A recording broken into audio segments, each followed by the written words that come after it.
The story begins with our protagonist Lucy. She and her best friend, Kate, are boarding a plane to visit their family in Hawaii for summer vacation.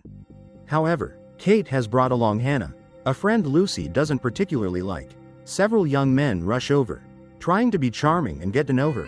Upon landing at the airport, they exchange phone numbers. Nick, Kate's younger brother, is there to pick up the three girls. Lucy has long had feelings for him. The four then get into a car and head to Lucy's house. A house perched on a mountaintop overlooking the sea. Lucy's father, Adam, is a famous novelist who is hearing impaired and communicates through sign language. He is delighted to see his daughter home and happily welcomes Lucy and her friends. He then explains that he will be away for a few days for a book signing, so Lucy can relax and enjoy herself with her friends. Lucy also has a younger sister named Erin. They also have a chimpanzee named Ben. Ben was brought home by their late mother, a linguistics professor researching communication between humans and chimpanzees, but she passed away last year due to cancer. Hannah was terrified when she saw Ben, as she had never encountered a chimpanzee before.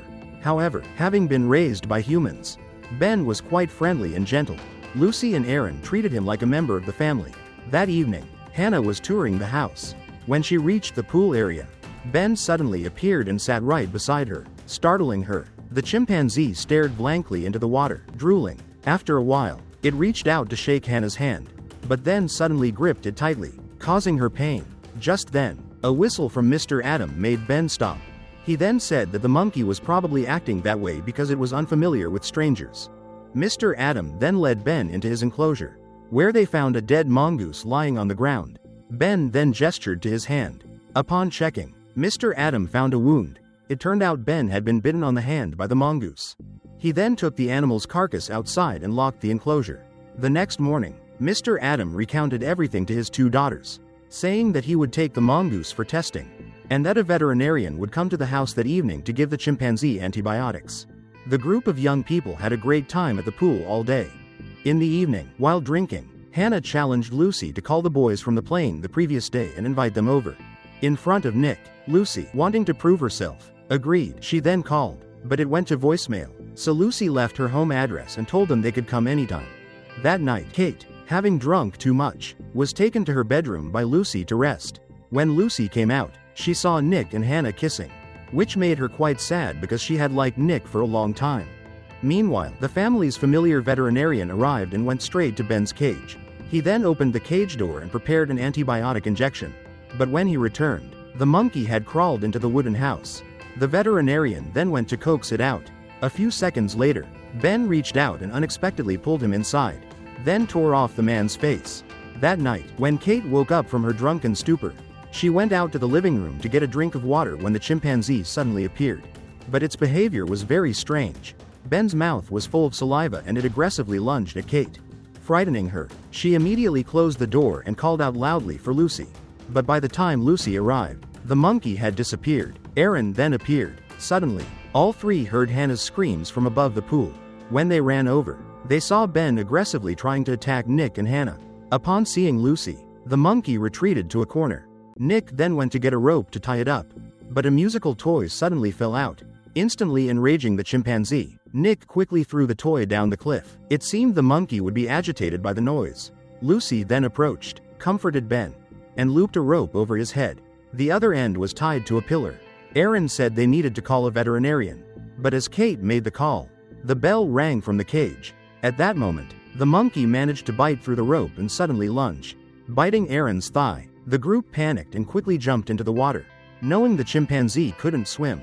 But blood gushed from Erin's thigh, so Nick took off his shirt and tied it around the wound to stop the bleeding. The group of friends suspected Ben might have rabies, and now they were trapped, facing the aggressive chimpanzee and a sheer cliff leading straight down to the sea. Unexpectedly, Ben climbed onto the edge of the pool overlooking the abyss. Nick then decided to push him into the abyss, but as he lunged forward, the monkey grabbed him and pushed him down, causing him to plunge headfirst to his death. This terrified the remaining four girls. The chimpanzee then sat blocking the only escape route. Unable to stay in the water any longer, Lucy suggested they grab a lifebuoy from the shore. She slowly climbed onto the lifebuoy and successfully pushed it back into the pool for everyone. Seeing the monkey still sitting there, Lucy decided to grab Kate's phone. She slowly approached it, but just as she was about to touch it, the phone suddenly rang. Ben immediately became agitated, and Kate climbed ashore to distract the monkey. Lucy immediately grabbed the phone and jumped into the water. However, when they tried to call 911, the screen was broken and the keypad was damaged from the fall. They then dialed the last number they had called, and Kate managed to connect with the guys on the plane. But before they could call for help, the chimpanzee unexpectedly climbed onto the rope, grabbed Hannah's hair, and pulled hard, tearing off a chunk of her scalp. And the phone, when retrieved, was soaked and completely dead. Meanwhile, Adam, at a book signing event, received a text message informing him that the mongoose he had sent for testing had rabies. Adam then called home, but Lucy's phone was in her room. At the same time, the four girls clung to a float and fell asleep. When Kate woke up, she realized the monkey had left.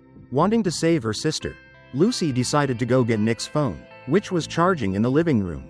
Kate decided to follow her friend. The two then slowly climbed the stairs, trying not to make any noise. When they reached the living room, the monkey was nowhere to be seen, and they found Nick's phone. Unfortunately, Lucy accidentally stepped on the remote, turning on the TV. Immediately, they heard the monkey howling, and the two girls quickly hid in a nearby wardrobe. A few seconds later, Ben appeared and angrily smashed the TV, startling the two girls and causing a commotion. The chimpanzee immediately approached, and Lucy and Kate recoiled in fear. Ben then broke open the wardrobe door and stepped inside to investigate. Luckily, the thick pile of clothes concealed the two girls, and the monkey left, much to their relief. After a few more minutes, Lucy dared to come out and retrieve Nick's phone. Unexpectedly, the cunning monkey was waiting above.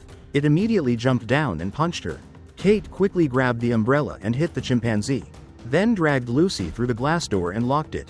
They thought they were safe, but the monkey then retreated, gaining momentum, and lunged forward, shattering the glass. It continued the chase and grabbed Kate's leg, sending her tumbling down the stairs.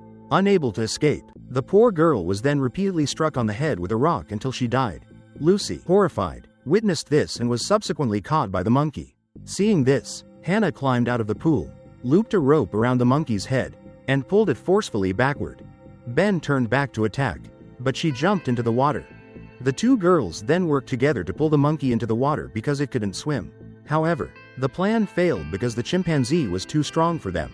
At this moment, unexpectedly, the two boys they had met on the plane arrived at Lucy's house at her invitation. They found no one there. They then split up, one going upstairs and the other downstairs to look for the girls. One of the boys went into Lucy's bedroom and comfortably jumped onto the bed, only to be horrified to see the chimpanzee appear before him. It then pinned him down on the bed and suddenly reached its hand into his mouth. In utter terror, the monkey slowly broke his lower jaw and ripped it out. As for the other boy, he looked down at the pool and saw the three girls. Lucy immediately told him to keep quiet, but unfortunately, the monkey had already appeared and was preparing to attack its prey. Hannah quickly got out of the pool and ran upstairs. She just managed to witness the chimpanzee finish off the young man. She then grabbed Nick's phone and the car keys, and ran outside. But when she got into the car, she found the wrong key. The car next door was the one she needed to get into. However, as soon as Hannah stepped out, the enraged chimpanzee was there. Terrified, she retreated inside and locked the door. Hannah frantically called the police, but couldn't remember Lucy's address. At that moment, the triumphant chimpanzee held up the real key to the car Hannah was in. In just seconds, it unlocked the back door, immediately lunged at Hannah, and delivered a barrage of powerful blows. The chimpanzee then continued to bite and tear at Hannah, killing her instantly. Only Lucy and Aaron remained in the house. Without a timely vaccine, Aaron would surely be in serious trouble. Lucy decided to get out of the pool and run upstairs. She was unlucky enough to step on a piece of glass. Her scream alerted the chimpanzee. Just then, the sound of a car downstairs made the monkey run away. It turned out that Adam, worried, had rushed home. Entering the living room, he was hearing impaired and didn't hear his daughter's warning screams. Lucy then had to run upstairs and hide under the bed to escape the animal's attack. At that moment, Aaron appeared to intervene and was grabbed by the monkey, which then scratched her back. Lucy quickly grabbed the chimpanzee and threw it away. Meanwhile, Adam discovered the young man's body on the bed and quickly ran to the rescue. Blowing his whistle, just as Lucy was about to have her jaw broken, the monkey heard the whistle and released her. But unexpectedly, it ran and bit Adam's leg, pinning him down and punching him repeatedly. Lucy grabbed a shovel and struck the monkey several times. But the monkey was unharmed and even slapped her. It then pinned Adam to the ground. Suddenly, he grabbed a bottle of liquor and hit the monkey on the head with it. Then stabbed it in the stomach, causing it to collapse. Thinking it was all over, the three of them hugged each other in joy. But suddenly the chimpanzee woke up and lunged at them. Lucy pushed the other two away and was luckily pulled back by Adam. The mad monkey fell and was impaled by a sharp wooden plank below, dying instantly. The police arrived. Of course, once everything was over, the whole family received first aid and were taken to the hospital. The movie ends here. Thanks for watching and see you in the next video.